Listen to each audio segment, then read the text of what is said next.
How you doing, Mr. Noble? We are here. We are here. We are here. Doing quite fantastic. I cannot complain. Just fucking living in this world, Yeah. watching films, rating them with my boy. What else can you do? Yeah. How are you, Mr. Allen? I'm doing great, dude. Doing great, dude. I've been doing fantastic. I am eating tuna right now because I went straight from the gym to doing this. So, got a nice little shoulder try and chest day. Feeling good, dude. Even though I think I did something to my left shoulder. Like, how it always kind of hurts? I think I actually did something to it. So that's a problem. Yeah, me too. Yeah. I kind of have the same problem with like my back of my shoulder right now. Oh, for me, it's like right in here. I don't know okay. I don't know what muscle or bone that is, dude. But like, it's not like an agonizing pain, but it's like anytime I work it out, it's like it hurts. So I don't know like what it means or like why, but yeah, it'd be like that. So yeah, that's I don't always know. fun, man. But yeah, dude.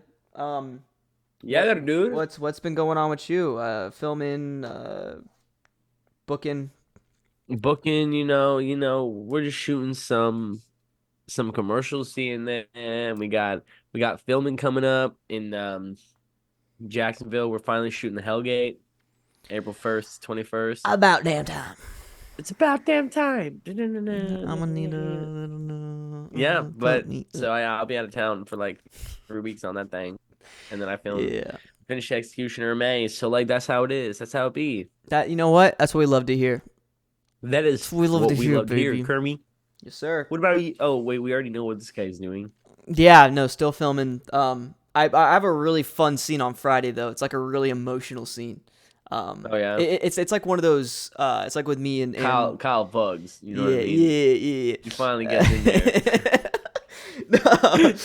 Yeah, this is with Joanna, so that'd be an issue. So yeah, it's between Kyle and Maddie, and yeah, no, it's a beautiful scene, man. It gives off like heavy season 1 vibes, and I think this season, man, it's the best written season since season 1, and it's everything about it, man, is so good. It just keeps getting better, and this scene that I have with Joe, it's just, man, it's gonna be so much fun to play with. Hey Peter. Hey Peter. Hey Peter. Hey Peter. But yeah, so it's going good, dude. Film tomorrow. I got Thursday off, and then we will film again Friday. The last week was brutal. We had like 3 14-hour days in a row, and that was not. Yeah, it was long ones. Yeah, that's trash. But it was fun though. Not in a bad way, you know what I mean? Yeah, it was. We had a lot of characters together, so that was cool. But yeah, man. So yeah, we're doing that. But man, me and Brayden we watched. Being on set. Dude, it actually, like, on a real note, it's so fun, dude. I love it. Yeah. Even though it's mad stressful, it's fun. Yeah, right. So me and Brayden finally got to Dune 2. We actually finally got to the Dune franchise overall. We both didn't see Dune 1. And we were like, hey, everybody's saying this is the Empire Strikes Back. Or, this is the next, greatest sci-fi movie of all time. And it's just like, okay, we'll see for ourselves. Movie's already made $200 million, which is crazy. Unbelievable, bro. It hasn't even been 2 weeks, bro. They made back on their budget already. Already, dude. So yeah, this movie's killing it. People are saying it's one of the best movies of all time, period. So me and Brayden watched it. I watched it yesterday. I think Brayden did as well. And we were able to sleep on it. No, just kidding. Yeah, that happened. So we were able to sleep on it, with I think it's huge. Yeah, it's huge. It's huge. It's huge. Actually, it's quite frankly huge. Quite frankly, I'm gonna eat some of my tuna. Brayden, what was your initial thoughts on this? What did you? Number one, let's talk about the first movie a little bit before we dive into part 2. How did you feel about going into that? What was your initial reaction to that? I watched it 2 times, and so I fully understand the first movie. Second movie, I'm still kind of all over the place. But you tell me what your thoughts were going into it. I know you like these types of films. Just kind of give the audience like a little 10-minute kind of vibe about what your thought going into it and how you felt. Yeah, I I think there's the big thing for me is like I love Star Wars, and a lot of big people have been comparing it to Star Wars or been like, "Oh, this is the best sci-fi franchise of all time.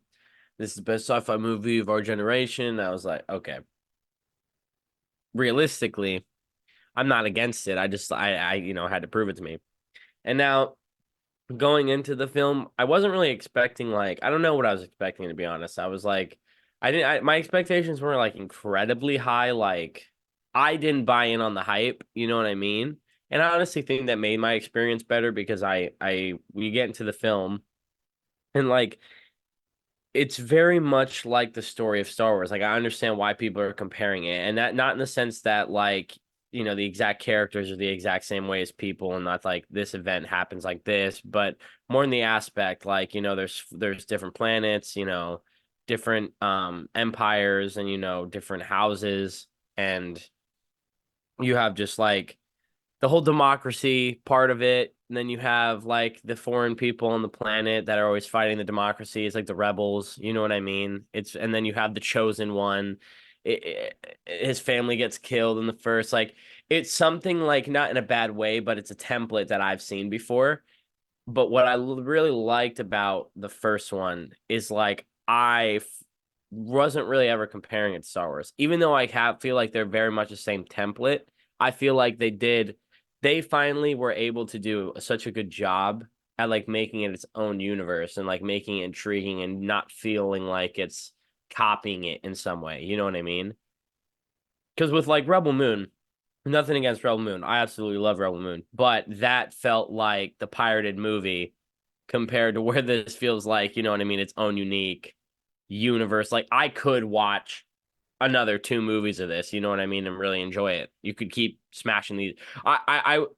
This could attest to where I'm gonna stand on Dune Part 2 later, but I was at the end of it, like, yeah, I'm ready for the next one. Like, let's go. Mm-hmm. You know what I mean? Pump it out.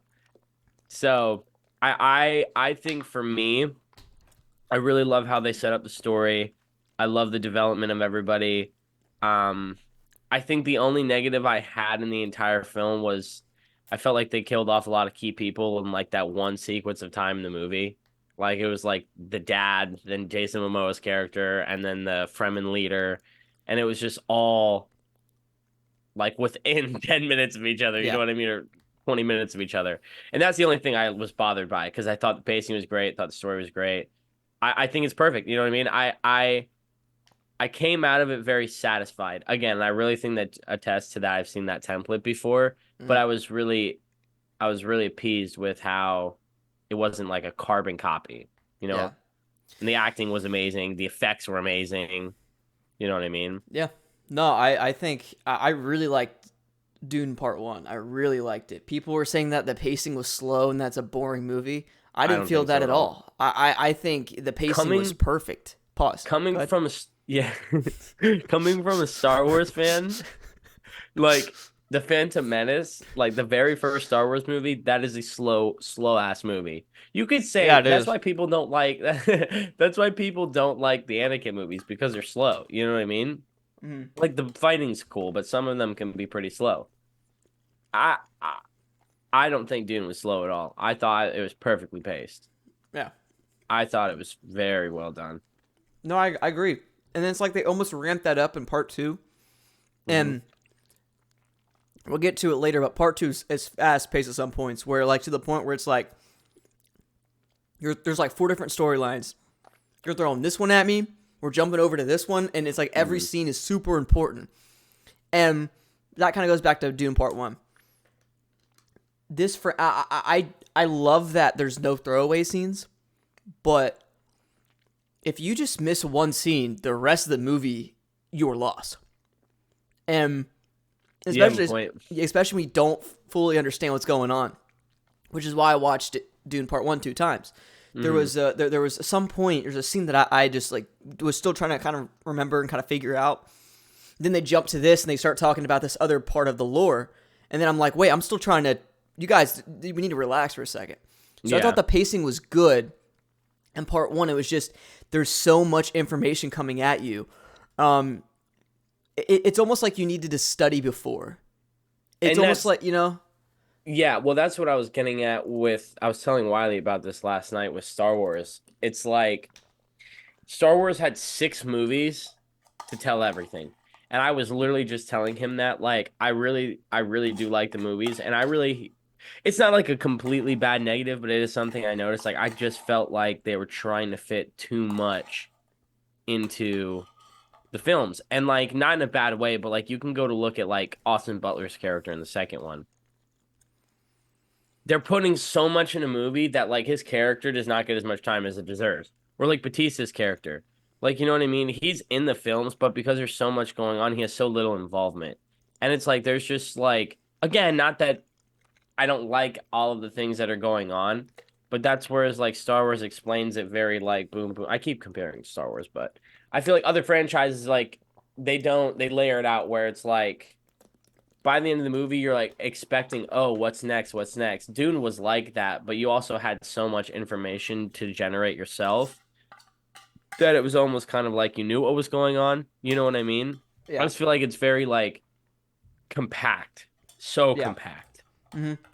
No, 100%. Which is even crazier because, sorry, that was my last bite. Very good.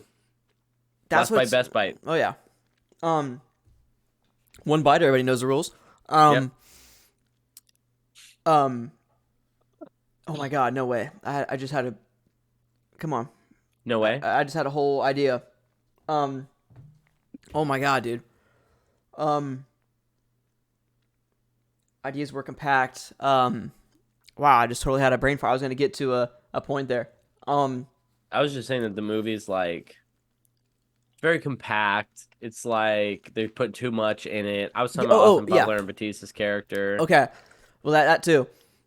The original Dune movie in 1984 included both of the stories in part one and part two in one movie that was 2 hours and 14 minutes. I want to go back. I want to rewatch that one, and I want to see what the pacing was like in that. Now, Oh I my heard God. I heard they had to take out because obviously these are based on books. Yeah. I heard they had to take out quite a bit. But yeah, In the man. new movie or the old one? Well, the new one as well, but the old one especially, which makes sense. It's a 2 hour and 14 minute movie. You know, not including credits. You're looking at a 2 hour movie. You know, Yeah. to include all that. So, so yeah, there was just I know there was a lot there. Hey, I think you got a little tuna on your nose, buddy. Little tuna. Oh, jeez, love that. But yeah, no, appreciate it. But yeah, it's just it's crazy to me. It's like I'm curious to see about that. They also did a mini series in the early 2000s and like 90s, I think, which I heard was the most accurate based on the books. But it was a TV show. You could slowly give out more information and build that lore up. The only problem with these movies, like you said, it was just there's so much information. And I feel like, too, like you said, you can't really flesh out these characters. Now, whether that's something they based the books on, I don't know. Because I feel like Jason Momoa's character had such a cool relationship with Timothée Chalamet's character that I really enjoyed. And then you just kind of throw that away. Now, it was a big point in his character development. That is one thing I love about Dune 1 and 2, the character development. I mean, you see Timothée Chalamet go from just this kid that is just a kid into this emperor.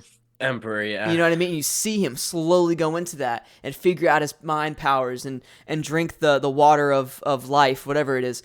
And slowly become this god, basically, which is the coolest part of these movies, is seeing him develop.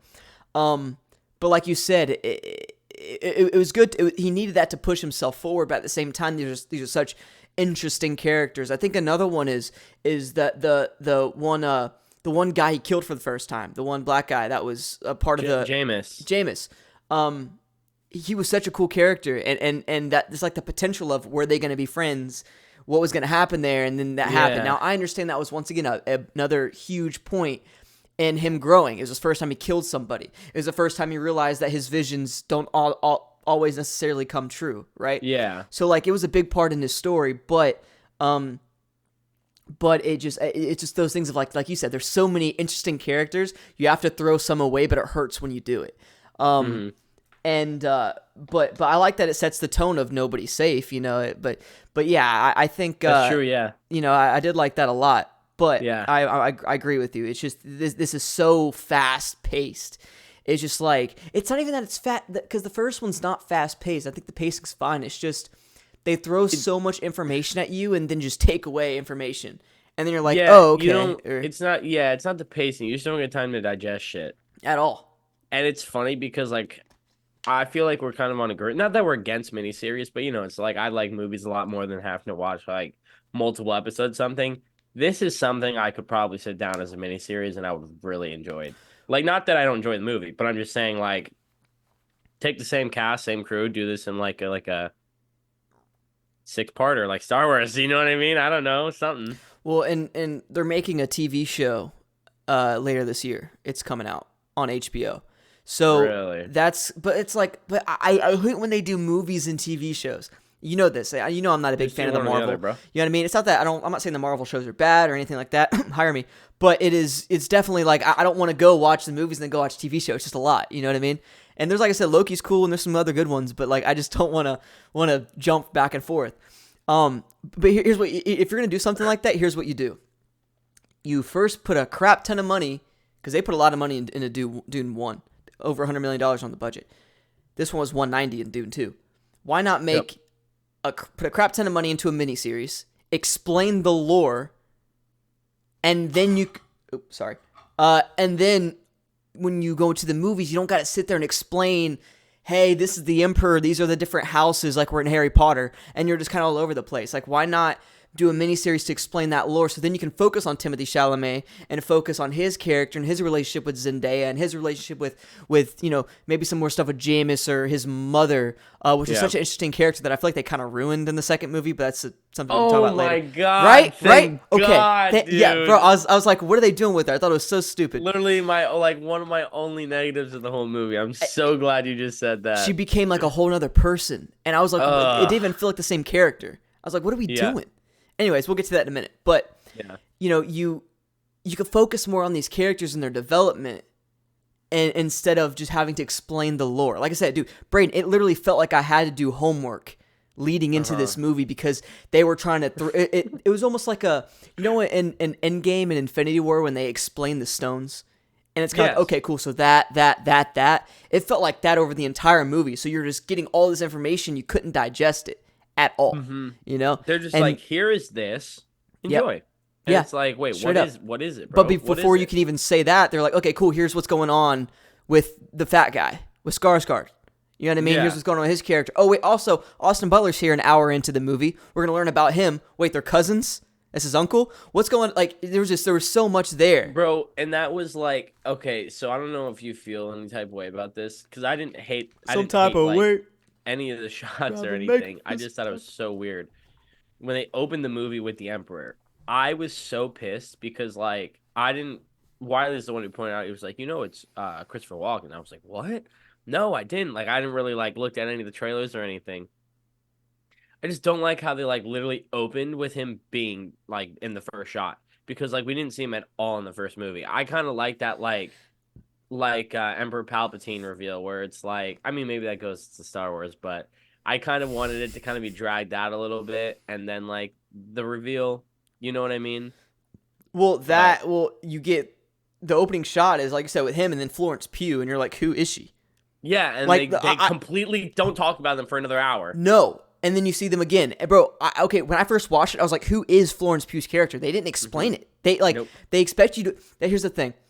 I'm not saying you need to draw everything out for the audience to understand, but there's some stuff you have to help us with, bro. When you're given that much information, like, just put in one line that was like, okay, cool, that's my dad. But it was and then they say that that's her dad, but then, like, they just kind of, like, scrape past it and keep going on with the story. It's like, okay, cool, that's the dad. What's the dynamic here? They didn't... Like you said, it's almost like they gave you information, then it was like, okay, cool, we're going to jump to this, instead of really fleshing out what you just talked about. You know what I'm saying? It's like going to somebody and just giving them a car and say, here you go. They're going to be like, what? You know what I mean? That's kind of exactly what it is. What do I do with this? You know what I mean? Right. Why did you give me that car? What's going on? You know what I mean? Did you pay it off? Like, these are questions that you're going to ask. Thanks, but what? What's going on? Same thing with this. Who is this person? What's the relationship? They didn't really, like, you know what I mean? And like I said, I'm not saying tap on it and then they like let you go for a little bit, and then they Yeah, reel you back in later 100%. on. So it's like Which, what why? You know what I mean? So bro, it's just a lot.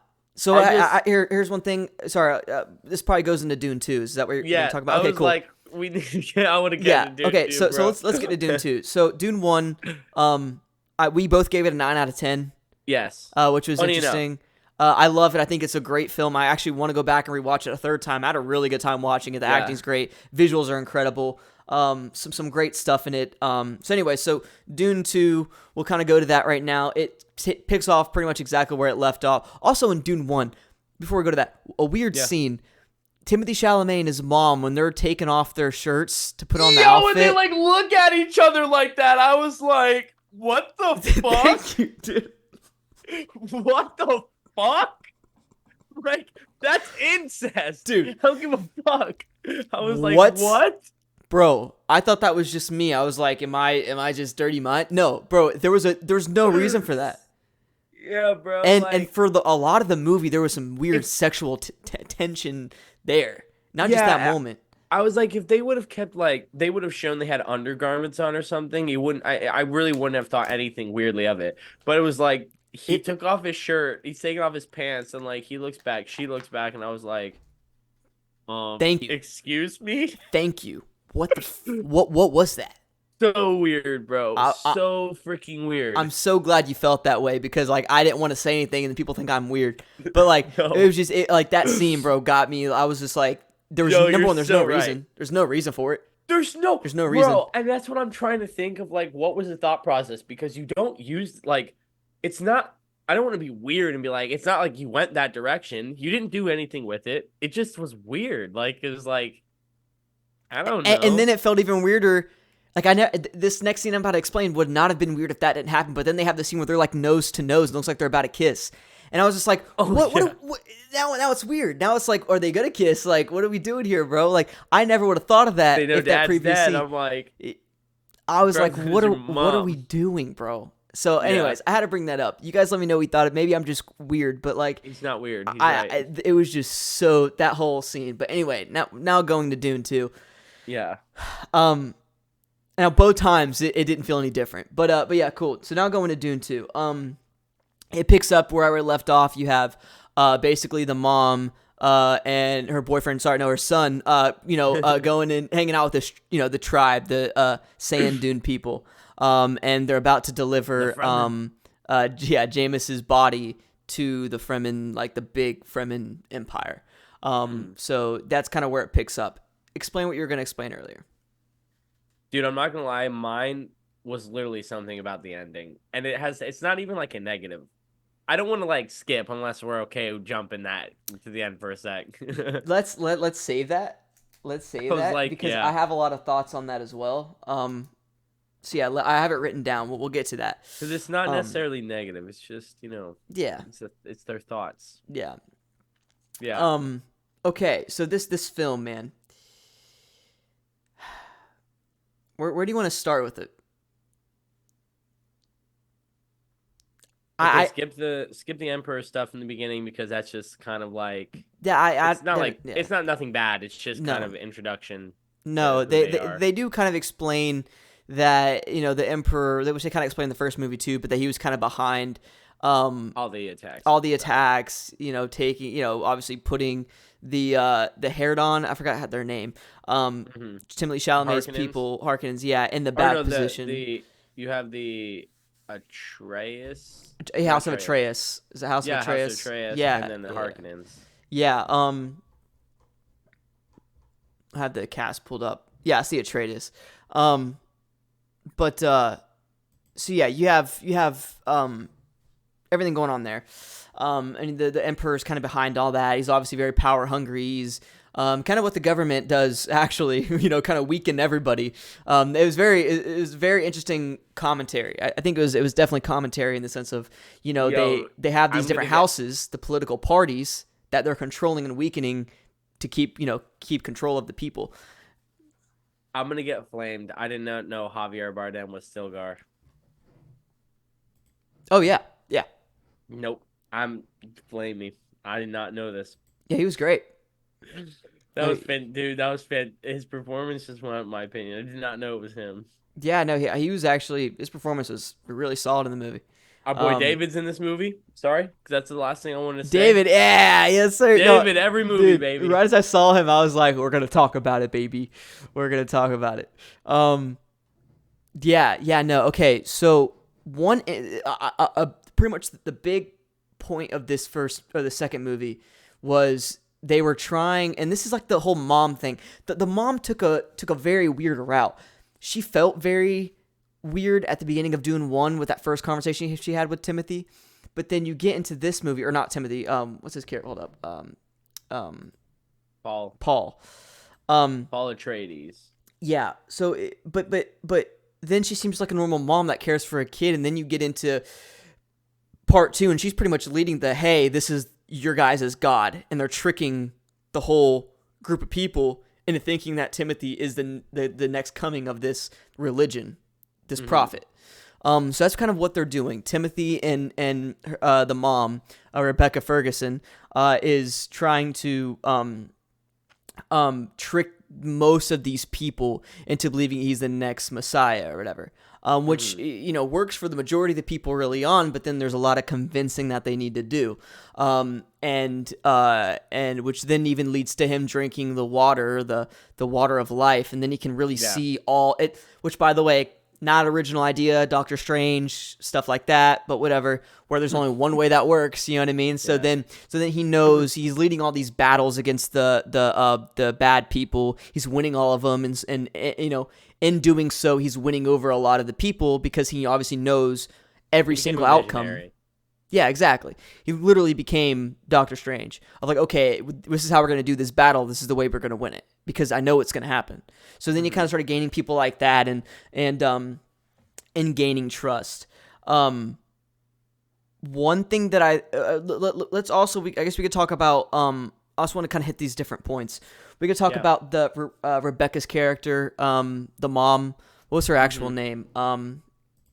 Margot. Jessica. Or no, Lady Jessica, my bad. Yeah, so Jessica's character is Jessica as a character is very interesting.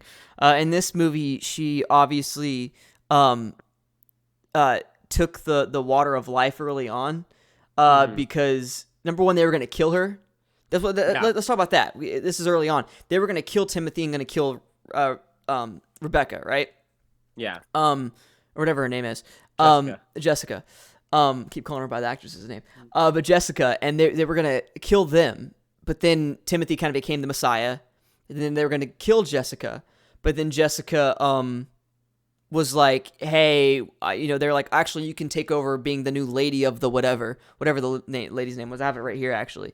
Mother Remelio or whatever, which was like the overseer, you know what I mean, type thing. And they're like, okay, cool, she's dying. The Reverend Mother thing. Yeah, exactly. So you could be the next one. Well, she did that, but they did not know that she was pregnant. She's been a couple weeks pregnant, or at this point, probably like a month. Because they said 3 weeks in the part 1, and it was like a week in between, not even. So she's probably 4 weeks old, a month old, this new baby. And they're like, oh no, she's pregnant now. This baby has full consciousness, which is a crazy concept. I think is very cool. So when she drinks it, now the baby has all the thoughts of the previous mothers as well. So there's like, it's a really interesting, I've never even heard anything like that. That's a pretty unique idea of a baby in the womb, a fetus at this point, having like communicating back and forth. Right, and talking. There's points where the baby talks through the mom and her lips or whatever, which is so cool. Bro, and they definitely had, that was Anna Joy Taylor, right? That played his sister. Yeah. Yeah, which I thought was freaking crazy. Pretty cool. Yeah. But it's cool, but it's weird. This is where the movie, it gets like too weird for me. I'm just like, okay, cool, where are we going with this? Like it's only going into like the Mummy territory. You know what I'm saying? I was kind of like, okay, cool. So I'm rocking with Dune 1. This is a pretty straight plot line. But now it's like you got babies that have consciousness. You know, you got all these different houses. You got bald Elvis. You got all these things that I'm just kind of like, where, like, you know what I mean? Like we kind of talked about, there's just so much information being thrown at you. Yeah. And her character just got so weird so fast. Like she was such a grounded character, and now she has like writings all over her face because she drank this blood from the big worms. from the baby worms that they kill. So it's just, I want to hear your thoughts on the character of the mom, the whole religion thing of Paul being the Messiah, all that stuff. I want to kind of hear your thoughts on everything that I just kind of hit, because it was just very weird, and it does lead into the third book. The third book is literally based on the kid growing up or whatever. And then you have Timothy and Zendaya that have the son, which then turns into a worm in the third movie. It gets fucked. It's weird. But anyway, it gets, dude, literally their kid I forgot his name. It's like Leon or something the second. I don't know. But Timothy and Zendaya have a kid, which is not the route that they're going with in the movies, because the whole thing that happens in the ending, which we'll get to. But they have a kid, and then there's a big time jump between the second and third book, which would be at the end of the second movie. And he wants to live eternally, so he merges himself with a worm, and he's a big worm with a big face. It gets Chalamet's character? No, his son. It gets weird, bro. This franchise is gonna be so trippy. But anyway, I want to hear. Sorry, I didn't mean to throw that at you, but I just been seeing it all over TikTok. I'm on DUNE TikTok, and I'm like, what? That's all right. It's gnarly. Anyways. Yeah, Lady Jessica, that character was probably my only negative in this movie. Like, I really didn't have anything that I thought was like bad, but that I didn't like. It's not that I didn't like it, because at times it felt very necessary, but like, I just felt like her character was on this path, and she was such a likable character. It's not a negative. Let me take this back. It's not a negative. It was just weird. She went from such a likable character to a very unlikable character so freaking fast. And it was like the vibe she was giving off really made me feel like she was going to be the problem. Like, at one point I was like, she's the main villain of this movie. You know what I mean? Yes, dude. To a certain point before we really got to the end and stuff. But I don't know. I just don't like, it's not even that I don't, I'm trying to think about how I want to say this, because I don't dislike what they did. Maybe I don't like how fast it happened, because she was so likable. And then she even like looked at Timothy and she was like, this is going to be bad. And then he was like, why? And she was like, I think she said something like only for men or something like that.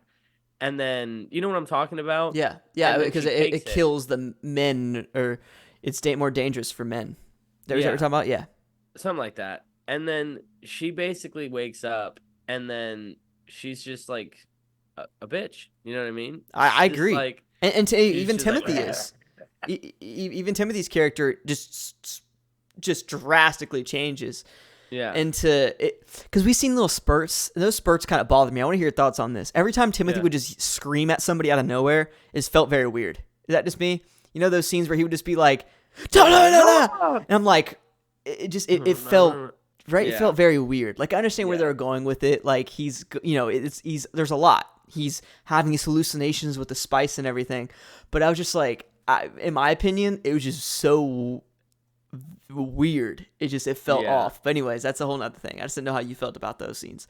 But now it's like those spurts is what we get after Timothy drinks the water of life. Same thing with Mother Jessica or Lady Jessica, whatever her name is. It was like her whole character changed. Like you said, she became so unlikable. Like I loved her character. I love the actress Rebecca. I think she's incredible, and I thought she was killing it. And like you said, all the charisma just disappeared. Yeah. Which it was almost like almost like they developed these characters so way too fast, in my opinion. Yeah, well, and it goes back because, like, honestly, by the end, when Timothy had won at that point, when she kind of looked at the other Reverend Mother and she says in her head, like, you picked the wrong side. Like, that at that point, I had kind of, like, liked her character again, because she wasn't, I think the fact that the prophecy was working, she wasn't being so batshit. But, like, that point throughout the entire movie where it was, like, the convincing period, just like we were saying, just so unlikable. Like, I don't, and it's nothing to do with her. Great job by her. She did an amazing job. But, yeah, man, they just wrote her in to just be, like, super defiant and super, like, I thought, like I said, I felt like she was going to be the villain. Like, she was going to betray her own son and pull some shit. So something. Felt very weird. With Paul, I I actually really like the direction his character went. Like it kind of started to make sense. The thing with his character that I think gets me the most is like he's very indecisive on the fact of being this now not anymore, but like their leader. Like at first he was kind of like he kind of had the thought that he was, and then he realized a lot of people didn't believe in him, so he humbled himself. And then they were like, "Oh, you need to find that courage if you're going to be him." And then he is now a cocky bastard, and he drank the juice to be, you know what I mean? Yeah. And Yeah, it's like I understand. I get it. It was just like, yeah, it's just very It weird. goes it goes back because I think it's interesting. One thing I love about this movie is like the like difference in opinion of the religion. Like there was the South who really believed in the law my you know what I'm talking about. And then Zendaya's people, she was like, yeah, that's stupid prophet. Like nobody that's what they tell you guys to keep them in check. Yeah. So it's like I like the diversity there. And it kind of begs that question is like, was it really just like well, I guess we do come to find out it was just set up like the prophecy was made on purpose and like that the emperor and them were controlling it from the start, Yeah. but at the same time you still made it happen. You know what I mean? Like it's not that it's not happening. So Yeah. but I Yeah. thought it was pretty cool by the end of it. I agree with you. I like the one scene where they're all in the cave together, but I was like really taken off, bro, when he like walked up and he was like, "There's not one person in here that could take me," and I was like, That threw me what off the too. fuck happened? Yeah, I was Yeah. like, you were just like not like that. Yeah. No, I agree. I thought that was it. Totally did send Chani after that was just like peace. Yeah. He's like, I'll always love you, but then like he's trying to be the bride to fucking Florence Pugh's character. That's another thing. The scene, literally the scene that they had before, he said, "I will never leave your side," and then he's like, "Oh yeah, I'm gonna marry Florence Pugh." Yep, What was that? shitty writing. No The, offense. I, because like I said, Not shitty writing. I'm kidding.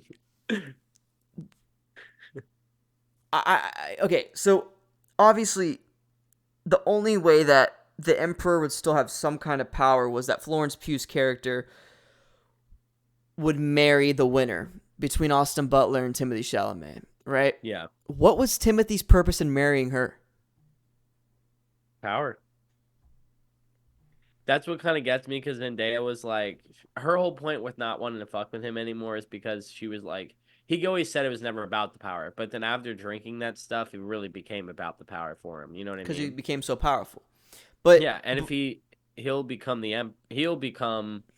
he'll lead everything. You know what I mean? He'll be like the Lord and the Freeman God. You know what I mean? after this big battle, Yeah, but what was it? But what benefit does he have marrying her though? I still don't understand it because if he's marrying, if he won and is now becoming the emperor, then why is he marrying her? Does he need hypothetically, to it's marry the her? idea. Yeah, I was like, hypothetically, it's either he kills them or he marries her. Right? Why not kill him?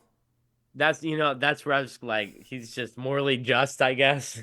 I don't know. I It's would just just weird. say, yo, I'd be like, fuck you. You killed my Yeah, dad, bro. You killed that my entire family yeah lineage. yeah. He tried to Off kill with your him. head, boy. Try to kill him. Yeah. I don't know. Anyway, that just sounds that's just weird to me. It's Uh, the morally just reason. I agree with you. I'd go all ham. I thought he was yeah. gonna do it. I was wanting that. So it's just so if it's just okay, if it's based off a moral reason, Yeah. why would you throw away Zendaya like that? That's what I feel I like had the there's same there's a thought. deeper reason. There's Or something more here. It's on if he purpose. would have like if yeah, I was gonna say if they kind of established that he did that on purpose, like it was kind of like this thing like he still like wants to be with Zendaya, but he's just trying to Yo, get wait. with her for power. Let me take this real quick. Very good. Doctor's appointment had to reschedule. Sorry, they're like, hey, yeah, you have an appointment, and I was like, yeah, I'm in Atlanta, dude. Not gonna work. Yeah, fuck, buddy. Sorry, that sucks. I hate cutting us off there, dude. No, We you're had good. momentum, but it was the doctors I had to answer. Um, Yeah, and also, man, I hope that one guy that emailed you, hope it's not too weird. That one Zoom link, man, it's kind of crazy. Yeah, man, Is I'm that a weird trembling. guy? Yeah. Yeah, dude. Shaking his boots over here. Yeah, I know. Yeah, brother. Hey there, brother. Why are you hacking me, brother? It's Tuesday. Tuesday. Tuesday, brother. Tuesday. No, you know, my favorite clip too is also when we're playing Rainbow Six, and and and Jinx is like, "Oh my god!" He's like, "I'm good, brother. This is what I do." This is what I do, brother. I'm good, brother. Oh I know. I man. fucking the one I love where she's like, I'm like a shark. I swim in the deep end. You swim in the kids' pool like Josh Giddy. It's so funny, dude. I haven't seen that one yet. That's gold. You probably swim in the deep Like Josh the kiddie Giddey. pool like Josh Giddy. Oh, dude. Anyway, all right. Back to what we were saying. Yeah. Where were we at? That Shit. blows. I'm sorry. No, I it's okay. my fault. Yeah. No. We were talking about Timothy Like, and the change and the it was like ending. Florence Pugh's character and like why he loves it and like how he loves Zendaya. It's just kind of like why, you know what I mean? Like I said, I think I haven't read the books, which I want to read Me the neither. books, and I want to like which I don't know how I probably want to be able to even follow the books with the worm people and everything, but I think there's a bigger plan here.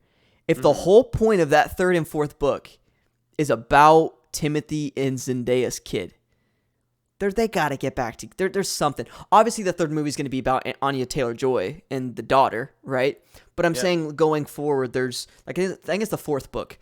They're going there with Zendaya and Timothy's kid. Now, this was a planned trilogy from the start. So, from what I know, so maybe they're not doing that. Maybe they're just going to focus on Anya Taylor-Joy's character. But it's very. I'm curious to see how they go forward with that whole storyline. I feel like there's a bigger thing here, though, dude. Like, cause like none of that lines up. It literally makes zero sense, right? Yeah. If he did it to gain power, then why tell Zendaya I'm never gonna leave you? Because Zendaya was already rebelling against him anyway. Remember, she was already not agreeing with what's going on, and not the Messiah thing or anything like that. So then that makes zero sense. And if he did it for a moral reason of not killing them, then why are you not bringing Zendaya along? So either way, there's inconsistencies, which is why I think that it's all for a bigger purpose, and there's a plan. I was gonna say it's setting up for more. You're right. Setting up for something here. You know what I mean? And he's obviously very smart. He knows everything about the future and the past, and knows every memory like right offhand. He's very powerful right now.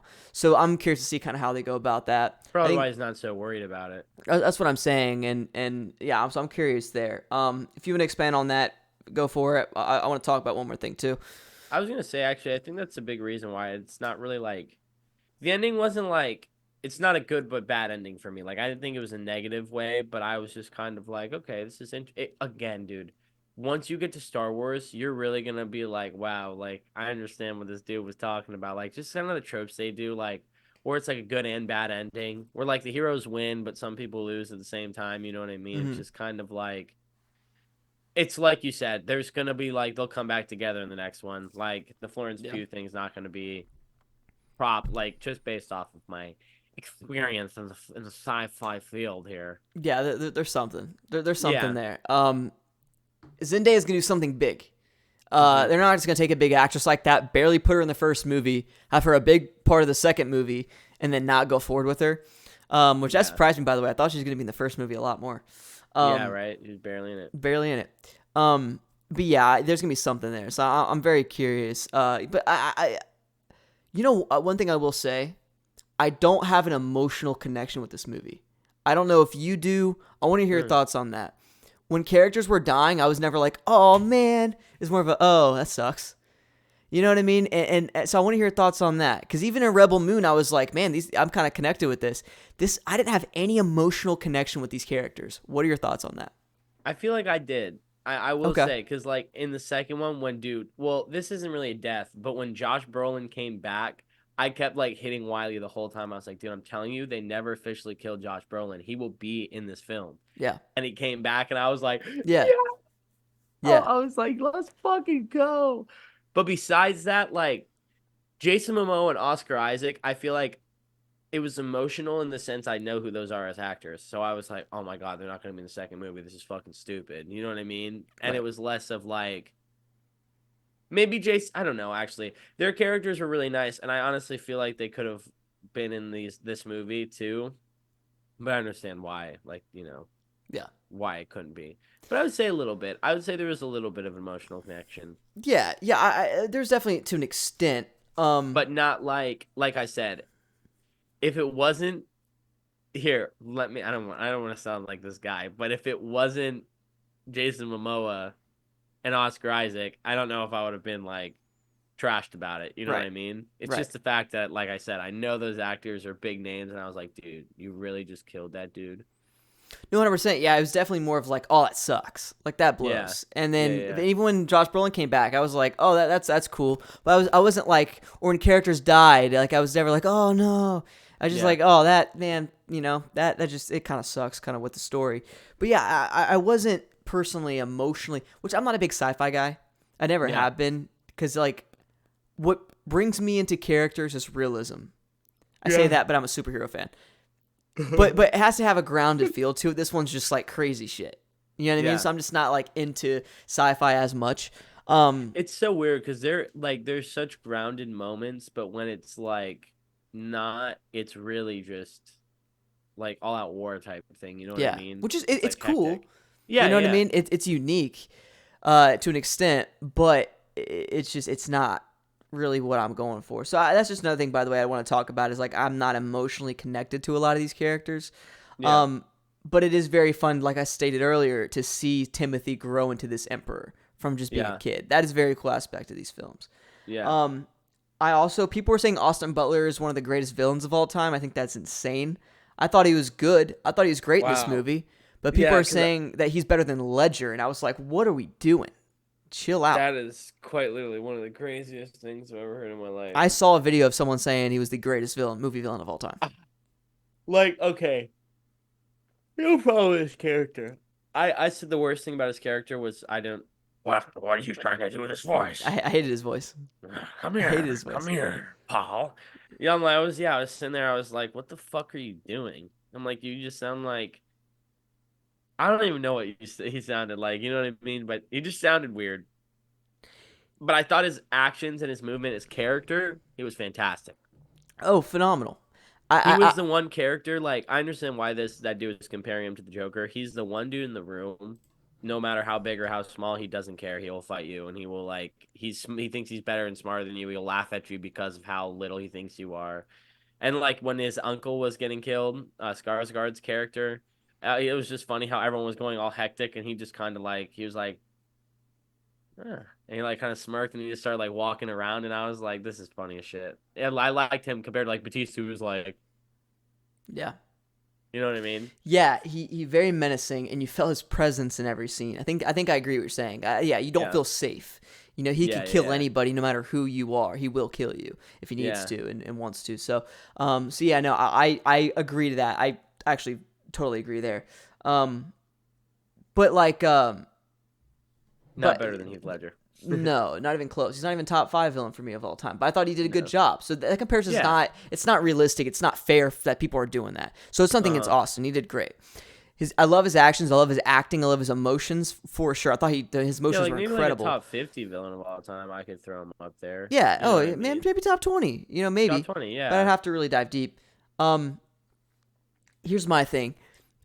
Uh, from what I've read and I saw interviews and stuff, like I said, dude, TikTok's just Dune 2 for me right now. Yeah. There's a interview that he said, what's his name?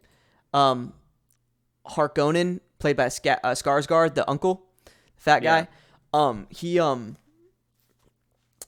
Austin tried to copy his voice. That's why he has that accent and stuff. He tried to make his voice similar to his, and when you watch it, it sounds similar. They have that same kind of vibe. So that's why he did the voices to copy that character's tone and an accent. So very interesting character choice, but it sounded like he was trying to do a voice, and Yeah. that's where it felt weird. If you can, Yeah. he has a pretty menacing voice, you know what I mean? But he was trying to do a voice and it just sounded forced, and I didn't like that. It's kind of my problem with it. Yeah, it was like sometimes it was fine, but then I don't know. There were some He's like, points, yeah, "Hey, come here. yeah. Oh, come here, It baby." sounded like And I was Waluigi. like, Yeah, yeah, not really my favorite, yeah. but It like yeah, I agree. Everything else I loved about his character, didn't like the voice. no. Um, I'm trying to think of anything else that jumped out at me. I don't really have much else to say. I think kind of covered everything.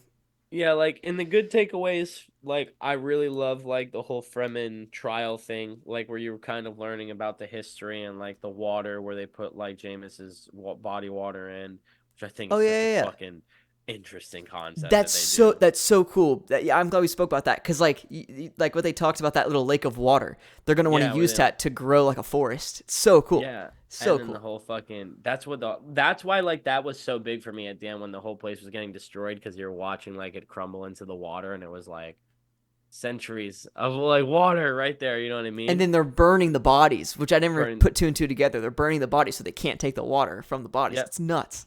Yep. Yeah, Yeah, crazy. And so I kind cool. of thought it was like me and Wiley like looked at each other like, but it is cool. Like it's gross but cool. It But is gross. yeah, it is kind of gross. The licking But sweat and stuff. Ugh. yeah, I love the trials though. And like I love, him going through the motions and then him riding the big bullworm at the end and really when he did find himself that arc, like at first I kind of didn't like it, but then you kind of like get to a position where he's not wrong. So you Mhm. can't hate him for it. Mhm. So like when he was like, "There's no one in here that can challenge me," he started looking at people and telling them exactly what things were. It's Yeah. like he's not wrong. You know what I mean? Right. Like it's not like no one can physically challenge him, but just in terms of like the future and foreseeing what their dynasty needs, he's the leader. You know what I mean? Yeah. But I thought, yeah, I thought it was it's very hard for me because I'll finish this off. I don't know which one I like better, funny enough, even though I feel Hmm. like I've had a little bit more negatives to say about two.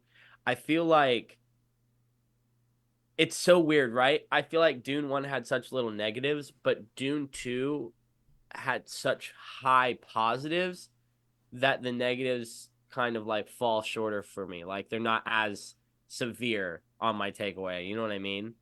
Okay.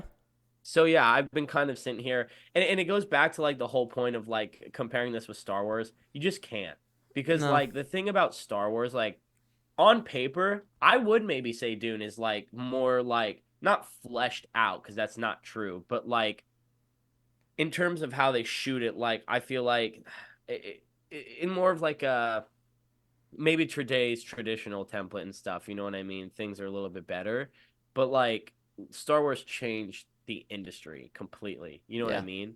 Whereas this movie, not that it's not going to, but it's like it does it. It's its own thing. You know what I mean? I just feel like these are like you can't be like, oh, this one's better for sci-fi than this one. Like they both contribute in their own way, Yeah. and that's kind of how I feel like the two movies are. Like I feel like they both are like good at something different almost. You know what I mean? Yeah. No, So yeah, I'm with you. Um. Yeah. what's your rank? Yeah. No, this is tough. I do agree with you. I think there's some pretty cool things about the second one. I I gave the first movie a 9.0. I think I like it more than the second movie. But I've only seen the second movie once, so I need to, Mhm. like I said, I watched the first movie 2 times. I fully understood it. I need to watch the second one 2 times as well. I know I say that every time we review a movie, but it's true, Yeah. especially this one. I'm gonna give this movie. It feels low because we didn't talk about the visuals and the sound in this movie. Cinematically, it's Oh beautiful. my God, It's yeah. gorgeous. The shots in the second movie are better than the first movie, and that's saying a lot because the first movie is gorgeous. Stylistically, when or stylistically, uh, but like Stylistic. stylistically, no, style um, just style wise, when you see all these shots from behind a character and you have the sun in the background, illuminating them.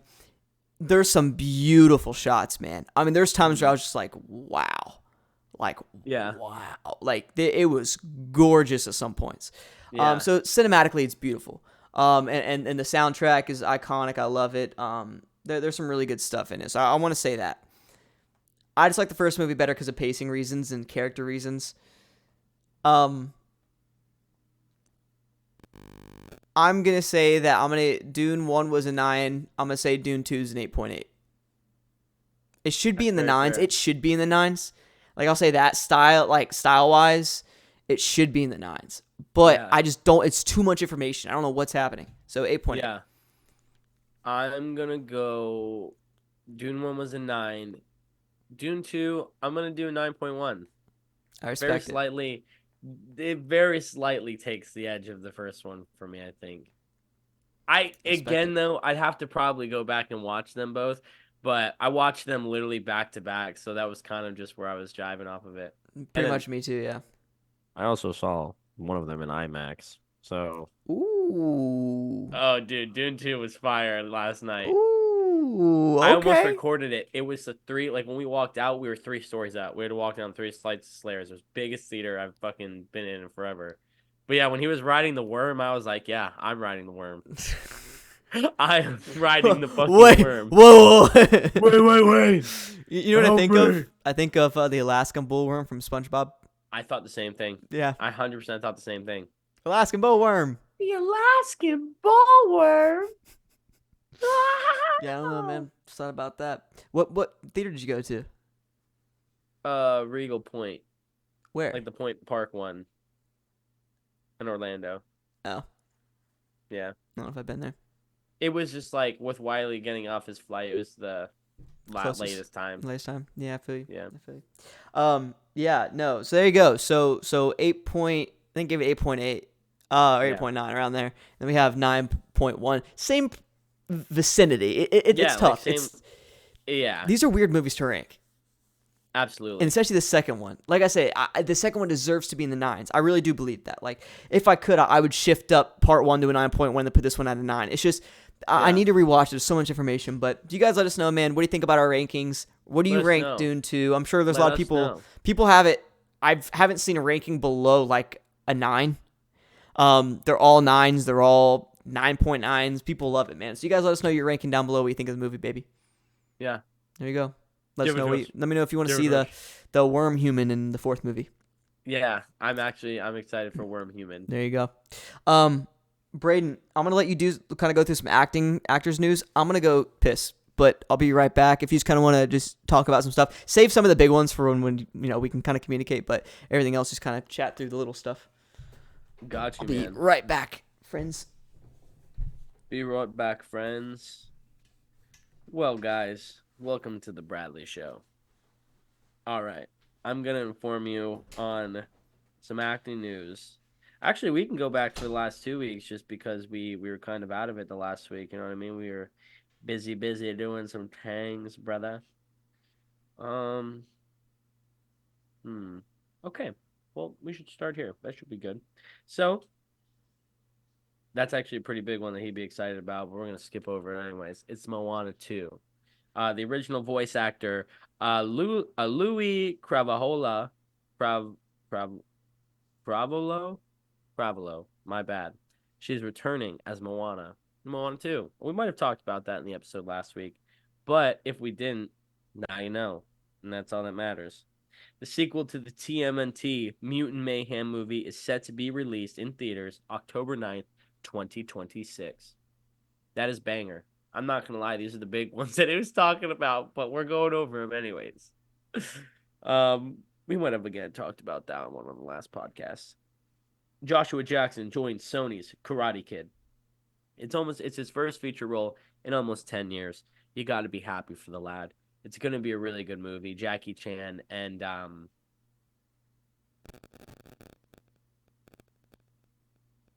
dang, I can't remember his name. The original Karate Kid, the actual kid, they teamed up to produce a new Karate Kid, and they have the actors picked out and stuff, or they're continuing to do it, but they have the actor picked out. New shots of Superman looks very good. Superman Legacy looks really good. He's literally Henry Cavill though, like an identical knockoff. So, not against it, but oh look it's Ric Flair. It's Ric Flair. Guys, I'm He's actually working tuning up. on a huge guest for Actors POV. Oh, are you? Kevin G. Kevin G. Kevin Kevin G. Gates? You talking about Kevin Gates? No, Kevin G, bro.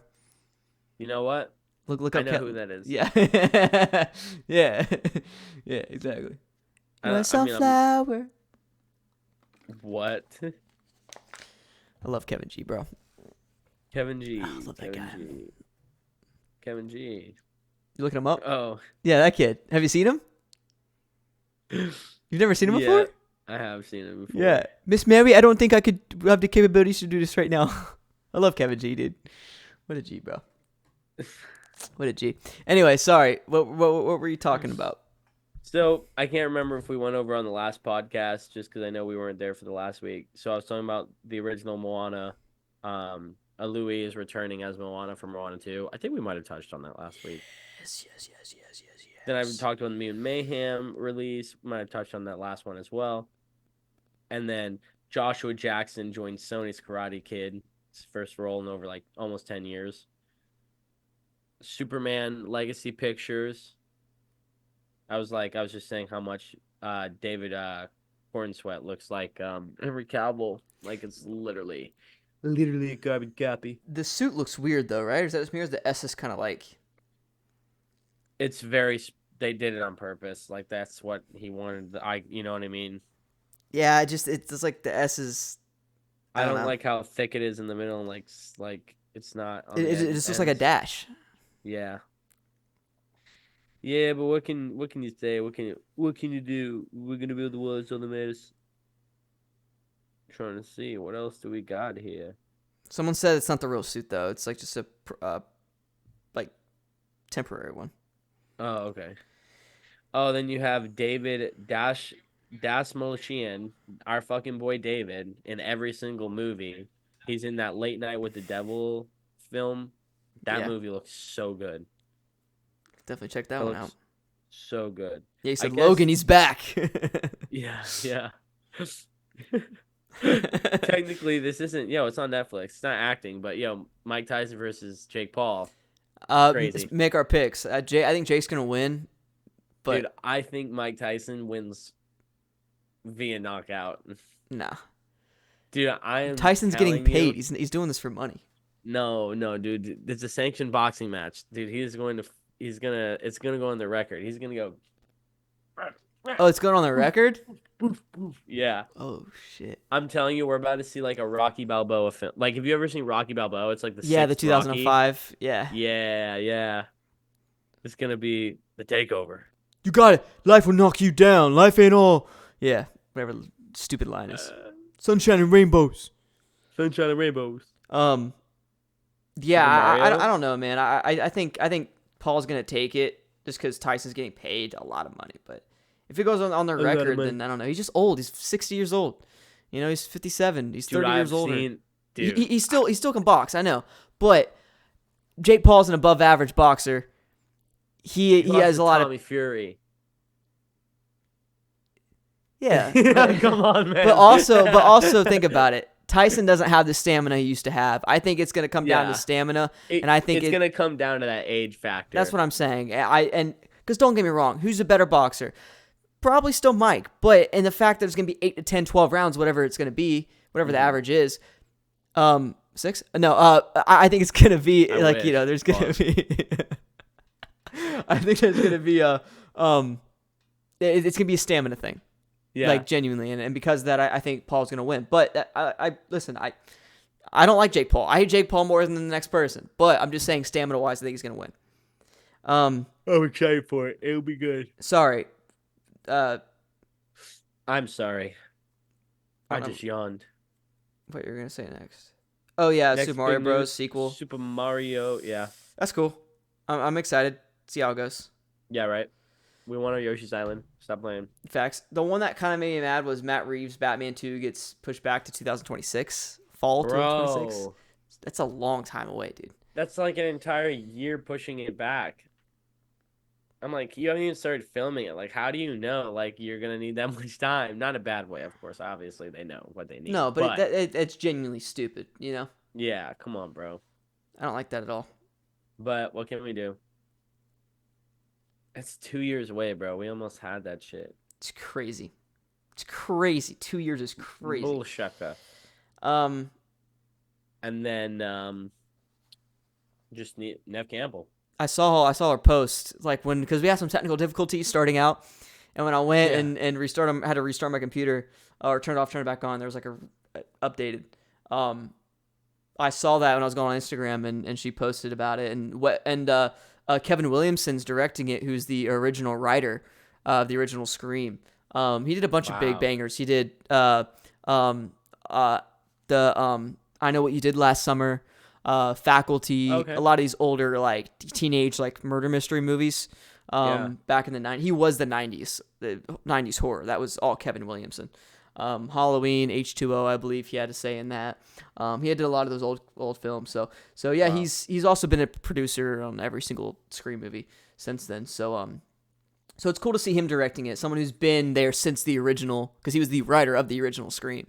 With Wes Craven, after Wes died after Scream 4, it's cool to see him kind of take the reins here. And I told you that was going to happen, though. I literally told you that after Marissa Barrero got taken out, I was like, they're going to bring back Sydney. Stu's going to be a big part. It's what's going to happen. Stu's going to come back. I already know exactly how it's going to go, but I'm very excited. So we'll see. It's so funny. Like, what are they going to do with their characters? Just like not mention them again? They died or they moved away. They couldn't take the pain. Yeah. I don't know.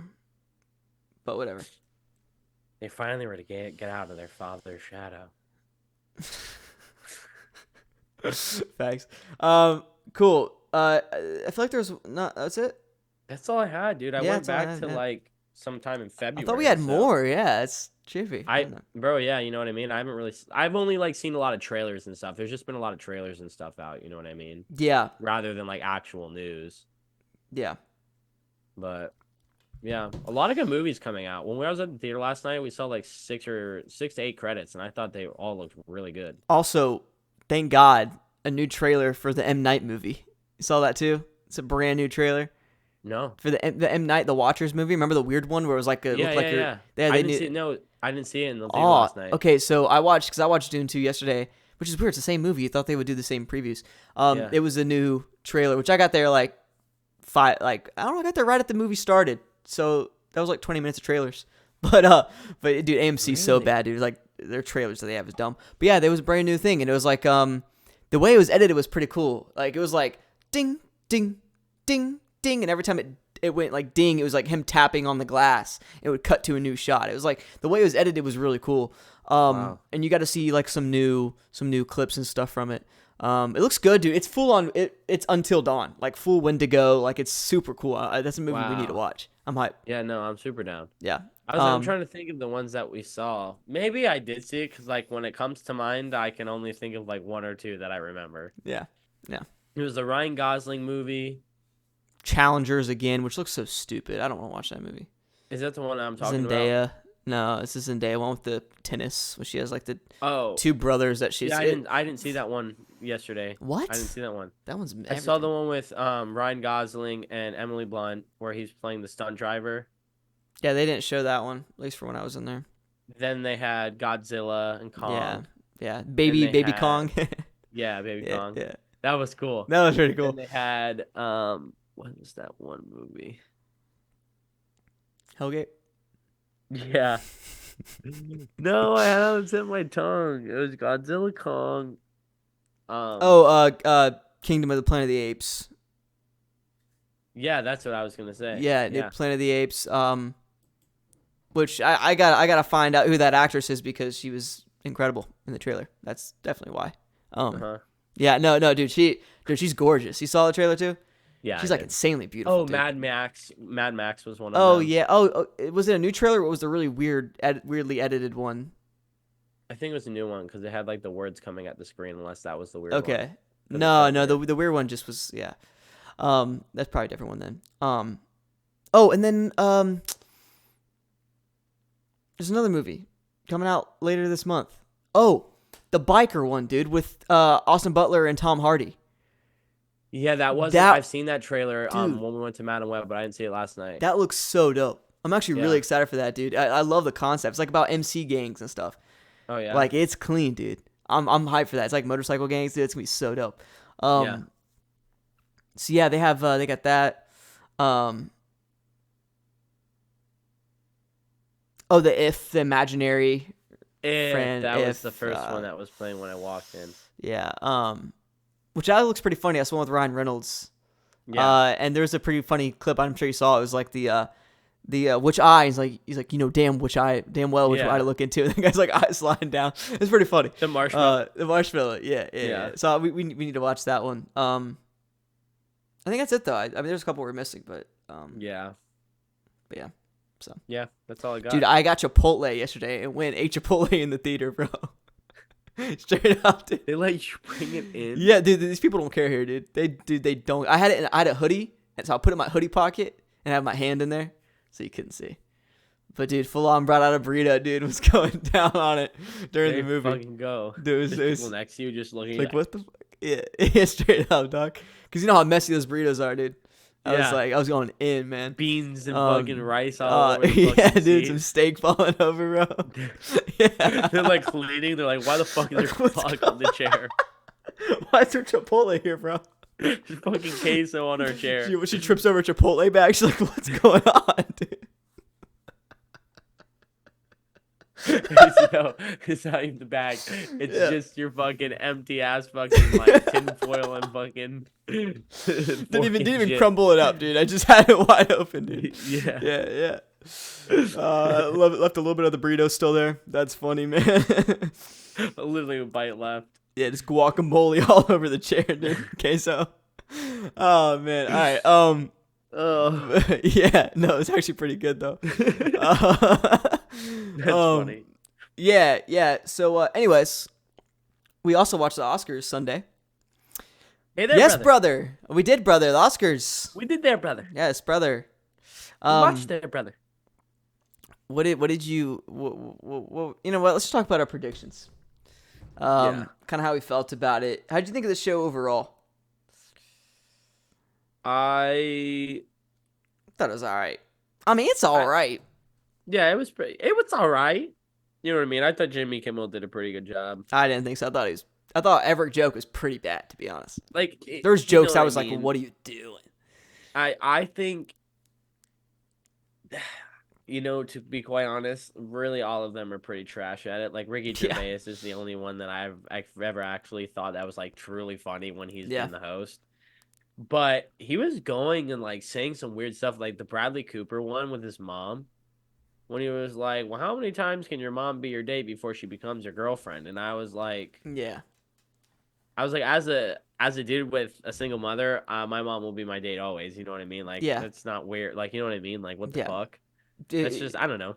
No, I agree. There was a couple jokes where I was like, what are you doing? Weird, like, oh, like, don't clown on him. But, like, why are you, like, it's like the Dune thing. Where, like, why are you even, like, making a comparison like that? It's weird. Yeah. Where's your mind going? Yeah, incest. Yeah. No, I know. There was a couple weird. That doesn't tell you something about the Epstein list. What? You're all friends with him. You're all friends with him. You're all friends with him. Yeah, that was the Golden Globes. It was so funny. Ricky, bro, yeah. Sticky Ricky. Sticky Ricky. Yeah. Yeah, no, I thought it was good. Don't smile, bro. Yeah, no, I Sticky Ricky up here. Yeah, no, I thought it was. I thought he did good. I mean, it was alright. It was decent. It was sticky. I think Ryan Gosling and John Cena took the stage and took the show. Yeah, bro. Thought that was pretty funny. I'm just kidding. Dude, it was actually pretty good. Hey, dude, the performance was really good. Like, actually, it was solid. Cool. So now let's talk about the predictions that we had. Yeah. Or do you want to go through and then talk about what we had predicted for it? Let's probably should do that. Yeah, we can just go by category. All right, cool. So I have it pulled up on here, on the Oscars website. I think where's Best Pictures at the end? Best Picture. Is that? I want to make sure because I don't want to do the Best Picture first. Yeah, we'll start with actor. Okay, so actor in a leading role. I had Cillian and then Me too. Keelan won. Keelan. So there you go. So that is one correct. One correct for you as well. Try to keep. Actually, you know what? I'll keep track of yours too. I want to see what we got, what our record was. Next one is actor. Well, let's talk about the nominees. It was Cillian Murphy for Oppenheimer, Bradley Cooper for Maestro, Coleman Domingo for Rustin, Paul Giamatti for The Holdovers, and Jeffrey Wright for American Fiction. Actually, I auditioned for The Holdovers. Really? Yeah, but they went with like some older looking guy. Oh, And wow. he has like no background in acting, or at least in like actual Really? films and stuff. That's the only thing on his resume is The Holdovers. It's like an Oscar winning it's like some random kid from high school, dude. It's so Like, funny. yeah, fuck Yeah, it. yeah, man. But he did pretty good in it. So Yeah. so yeah, whatever.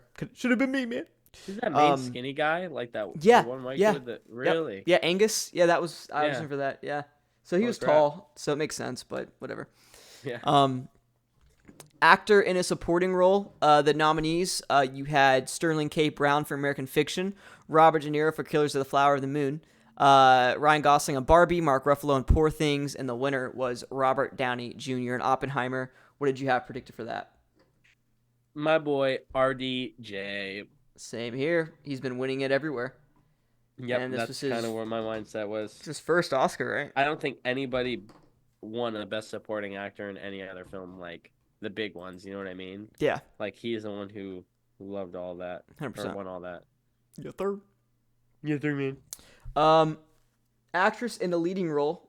Nominees were Annette Bening for Niad, Lily Gladstone for Killers of the Flower Moon, Sandra Hüller for Anatomy of a Fall, Carey Mulligan for Maestro, and the winner was Emma Stone in Poor Things. So I have to be fair with this because I told you I did like a what I want and what I think. I put Emma Stone for who I wanted, but I put Lily Gladstone for who I thought. I thought they were gonna do the indigenous route and the cultural thing. Understandable. Yeah, no, Yeah. that everybody when I picked Emma Stone to win it. And everybody was against me. They're like, "Nah, dude, it's Lily, bro. It's Lily." I would have been there with you. I truthfully, because if you look at the movies, bro, like when you look at genuine performance, like, come on, bro. I understand there's a cultural thing with it, and that's why people are really pushing for it. But like Emma Stone's performance is crazy. She's unbelievable. Yeah, no, Yeah. I've seen a lot of clips, and it's Emma Stone. I was like, I was like, there's gonna be a weird upset, and there was a couple, but this is one Yeah. where I was like, I think Emma Stone's gonna come out of nowhere. I think Poor Things is gonna get a win, and Yeah. and that's why they got the win. Also, a movie that I watched it with Carson and some other cast members from Sweet Magnolias. They told me that Anatomy of a Fall is an incredible film and that we need to watch it. That I don't know what it's on, but basically the story's so that cool. will be dude. the move. Yeah, that will be the move. Yeah, third. But like I mean, you've seen it got nominated for so much, and what it Yeah. is it's a movie about this guy who gets murdered, and the only witness was someone who's blind. So it's a Wow. very interesting kind of thing. They can only hear, so it's like it's super cool.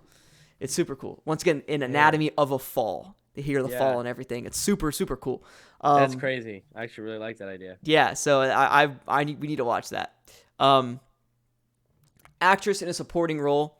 You had Emily Blunt. It's actually the first one I think that was announced. Emily Blunt in Oppenheimer, Danielle Brooks in The Color Purple, America Ferrera in Barbie, Jodie Foster. My internet connection's unstable.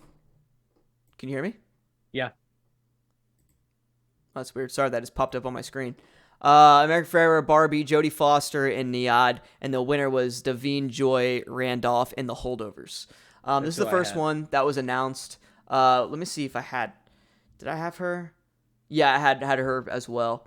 All right, so that is a W for both of us, baby. All right. What?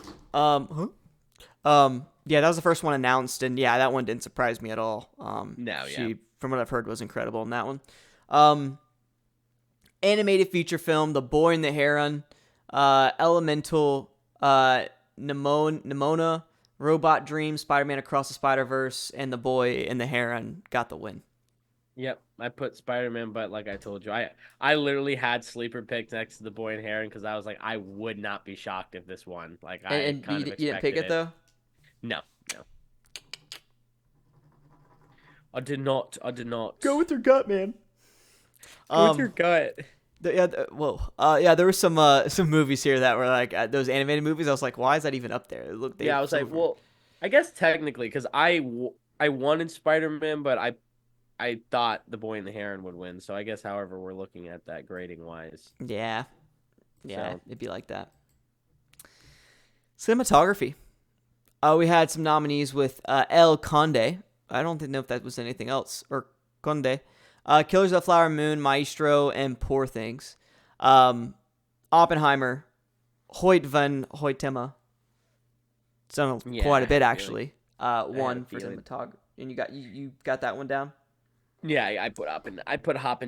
I put Killers. I thought Killers was going to have a little sneaky win there because Killers is such really? an artistic film. Yeah, no. And Scorsese, I was like, I think they're going to steal it. They didn't end up doing that, though. That's one of the films I feel like I'm very surprised they didn't win more. You know what I mean? Oh, 100%. No, I was very surprised. Yeah, I thought they were. I think that's what it was. I went through and I was like, man, I think they got to steal something right here. And I thought they were going to steal that, but obviously that's not true. Yeah. Yep. All right, cool. And now we have costume design. Barbie, Killers of the Flower Moon, Napoleon, Oppenheimer, and Poor Things got the win, which was very interesting. Yeah. It's actually very funny. I put Poor Things for what I wanted, but I put Barbie for what I thought. Really? I thought I had Barbie written down, but I thought Napoleon was second choice. Yeah, no. I had a feeling for Poor Things, but I just thought like the thing with Barbie is like, okay, I don't want to piss anybody off in this video, but Barbie should not have been at the Oscars. I'll tell you that straight up. But that's where I thought I was going to win was like hair and makeup, costumes, set design. Like those are the reasons I thought I was going to win. No, for sure. Yeah, I thought it was going to steal it. I mean, they literally had a pink shortage because they, you know what I mean? Like had so much going on. I was like, they're going to win that. They're going to win a lot, but obviously that did not happen. Yeah. So yeah, I got that one wrong. Next one we have is directing. Anatomy of a Fall, Justine Triet, Killers of the Flower Moon, Martin Scorsese, Poor Things, Yorgos Lanthimos, Zone of Interest, Jonathan Glazer, and of course the winner, Oppenheimer, the man himself, Christopher Nolan. Yeah. I had that one written down. I had my Oppenheimer as well. Also, man, when Spielberg handed the Oscar to Nolan, what a passing of the torch. Mm-hmm. Okay. Beautiful. Everybody's freaking out. Oh my God. I was like, that is beautiful, man. That is the passing of the torch. Nolan is the next. I'm not saying he's next Spielberg, but he's the next big director that's going to be on top for a long time. Yeah. For sure. Documentary feature film. We had 20 Days in Mariupol, Bobby Wine, the People's President, Eternal Memory, Four Daughters, and How to Kill a Tiger. Wasn't it To Kill a Tiger that won? No, it was 20 Days in Mariupol. I crossed this one out just because I hadn't seen any of them. You know what I mean? Okay, I put a documentary. I put Tiger because I've heard a lot of things about Tiger, and I think Tiger won something right before. Yeah. So I put Tiger down, but I obviously got that one wrong. 20 Days of Mariupol won, and I think it's because it's a Ukrainian documentary. Okay. So like it's very relevant. You know what I mean? So that kind of made sense. I didn't even think about that. I just saw Tiger and I was like, yeah, I've seen it win some. Documentary short film. You have the ABCs of book banning. The Barber of Little Rock, Island in Between, Nai Nai Waiupo, and The Last Repair Shop for a documentary short film. The Last Repair Shop got the win. I did not.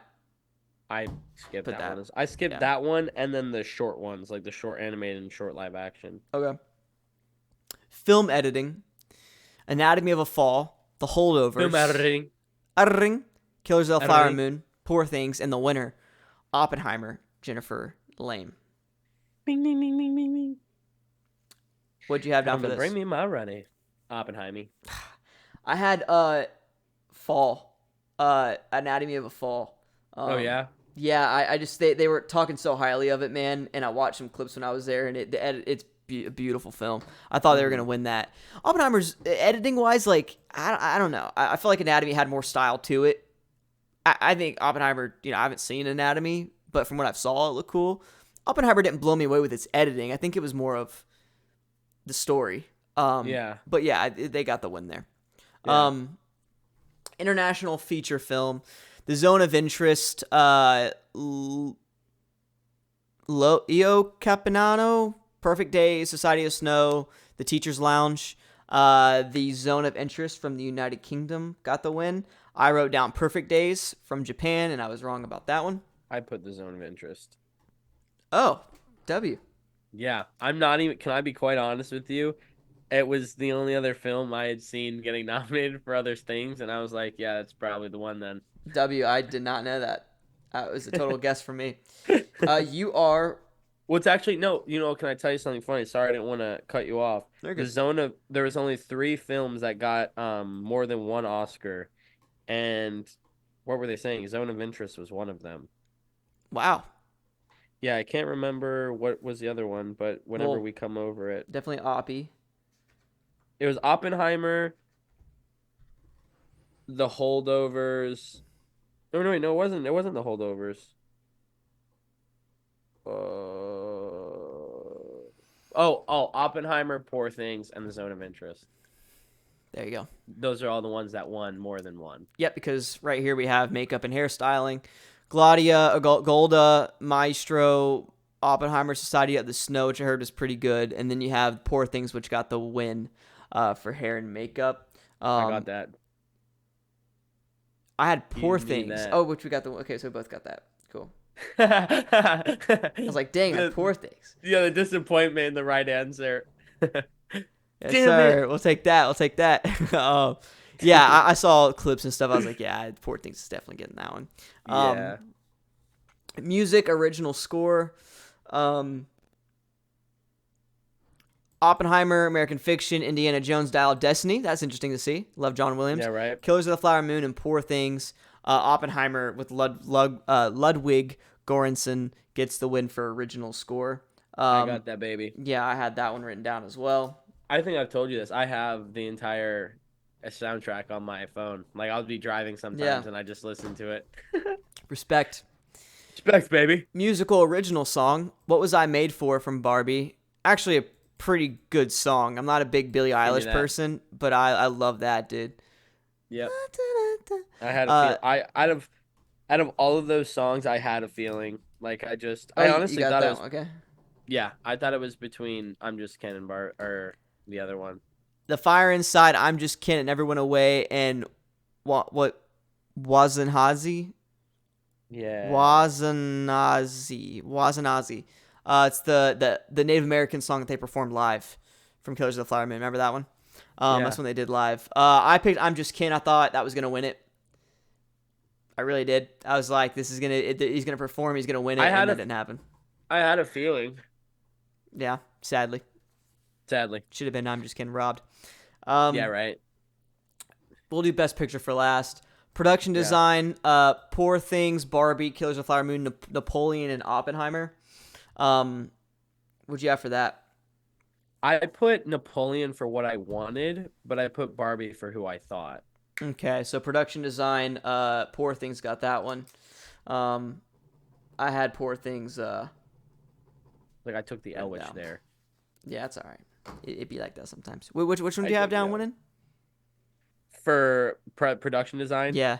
I thought it was going to be I went the same thing with makeup and or not makeup. What was it? The costume design and production design, I thought were going to go to Barbie. Yeah. No, I get that. They did not. Yep, it'd be like that. I think Barbie probably should have. I mean, Poor Things is pretty cool too, but yeah, Barbie was definitely. There's not much pink they used. I mean, I put Napoleon for what I wanted. I was just like, I thought their production design was pretty cool. I agree. Animated short film War Is Over, Letter to a Pig, 95 Senses. I didn't pick any of the short ones. Yeah, Our Uniform and Puckleberry. That's gonna be us. I don't have this one either. Next year's Oscars. Yes, sir. The Dark Room for animated. Yeah, no, I didn't have that one down. The one that Yeah. won was The War Is Over, inspired by the music of John and Yoko. Live action short film. The Wonderful Story of Henry Sugar, The After, Invincible, Night of Fortune, Red, White, and Blue. And the winner of that was The Wonderful Story of Henry Sugar. I did not have that one down either. Me neither. Sound, The Good Zone for of them. Interest, The Creator, Maestro, Mission Impossible, Dead Reckoning Part 1, or Oppenheimer. The Zone of Interest. I took Oppenheimer. Yeah, I think I had that one too. No, I had Mission Impossible actually. Oh, I was like, that you know was my what? second choice. Yeah, I was like, I'm gonna do something cool here. The guy next to me said The Creator, and I was like, that's actually a pretty good choice, which we need to Yeah. watch. He was speaking really highly of it. I know, I It's the watched AI it. one. Yeah. Yeah. But yeah, so that's the Zone of Interest got the win there, which I sadly did not have. Me neither. I had Oppenheimer. Visual effects: Godzilla -1, The Creator, Guardians of the Galaxy Volume 3, Mission Impossible: Dead Reckoning Part 1, and Godzilla. Napoleon. Godzilla gets the win. I picked Godzilla. You picked Godzilla. I fucking did. I picked that shit, baby. I picked Guardians. I thought Guardians was gonna get it. I honestly, because I remember how big of a deal it was that Godzilla got. That was the only Oscar nomination that they got, and Yeah. I had a feeling I was like, I could totally. It's funny enough that you said that. It was between that and Guardians for me too. Yeah. No, in looking back on it, that makes sense. It's a big Godzilla that they have killing a city. It makes sense, you know. Yeah. But I Guardians of the Galaxy 3, I was like, just the name. Yeah, right? Is gonna get it up there. And then a Marvel movie winning, like would be so cool. That's how And I it felt just about didn't. Barbie almost. Yeah. That's how I was like, how are they like after all this hype, bro? Yeah, honestly. Writing adapted screenplay. American Fiction, Barbie, Oppenheimer, Poor Things, Zone of Interest. What did you do? I put who I thought I thought American Fiction was gonna win. I wanted Oppenheimer just because I love Oppenheimer, but I thought American Fiction was gonna win. No, same here. I had American Fiction written down. Writing original screenplay, Anatomy of a Fall, The Holdovers, Maestro, May, December, and Past Lives. Anatomy of a Fall gets the win. Yeah, I put The Holdovers. I had Holdovers as well. Yeah, I thought that was crazy. Anatomy of the Fall took it. And then the last one, you have Best Picture, American Fiction, Anatomy of a Fall, Barbie, Oppenheimer, The Holdovers, Killers of the Flower Moon, Maestro, Past Lives, Poor Things, Zone of Interest.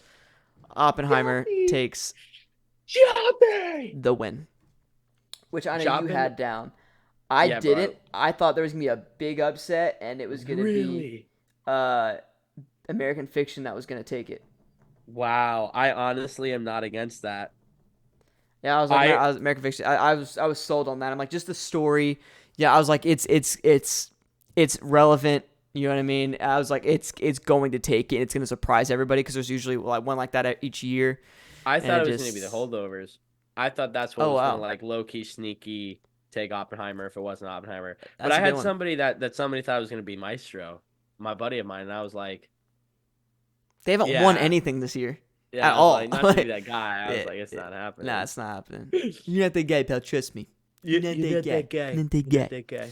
Yeah, no, I knew that was gonna happen because they haven't won it. That was kind of crazy. Yeah. It's a little crazy there, brother. Hey, brother. We're synchronized. brother. We're synchronized, brother. Synchronized there, brother. God, I love Sketch, dude. Oh yeah. Shout out to Sketch, bro. Sketch is probably my favorite streamer right now. Oh, 100%. I don't even watch his streams, but he's so funny. Yeah, like his clips and stuff. All right, so out of let's see. So how many categories? Let's look up how many categories are on the Oscars.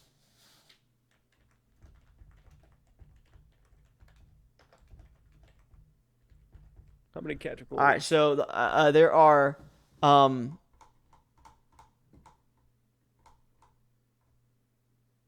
there are 23 categories minus 2. And you had a couple more wins than me. I had 1, 2, 3, 4, 5, 6, 7, 8, 9, 10 right. There's no way there's 23 categories. Yeah. And then you had 1, 2, 3, 4, 5, 6, 7, 8, 9, 10, 11, 12, 13. So you have me by 3. There's no way there's 23.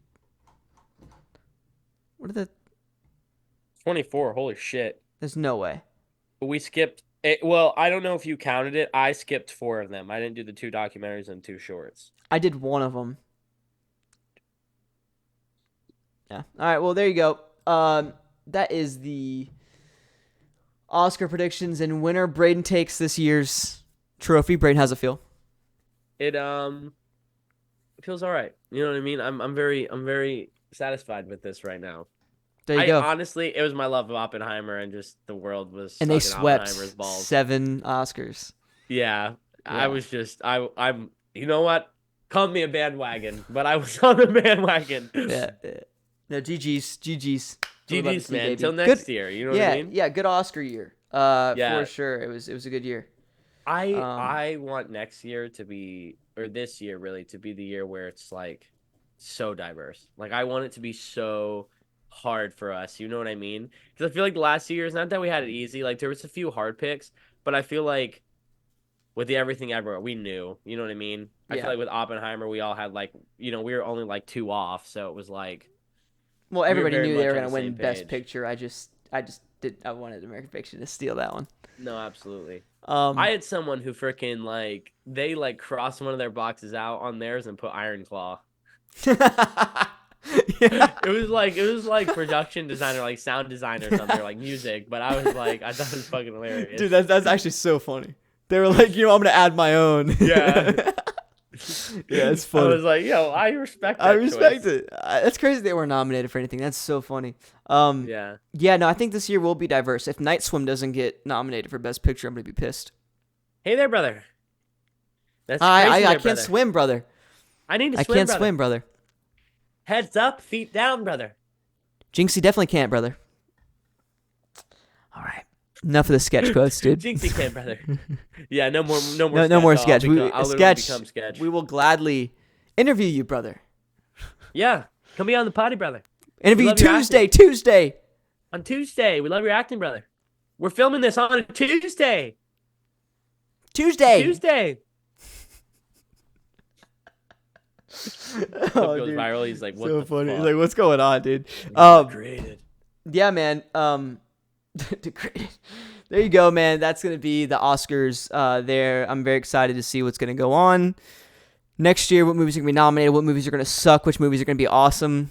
We'll figure that out, man. But love y'all. Y'all have a great rest of your day, man. Brayden, anything else you want to say to the American people? Sorry, amazing people. American people. American people out there. We just want to say we love you, we respect you, and we hope you're able to watch it and fucking join in on the conversation. Have a good rest of your week. Later. Love y'all, man. Y'all be safe. Later.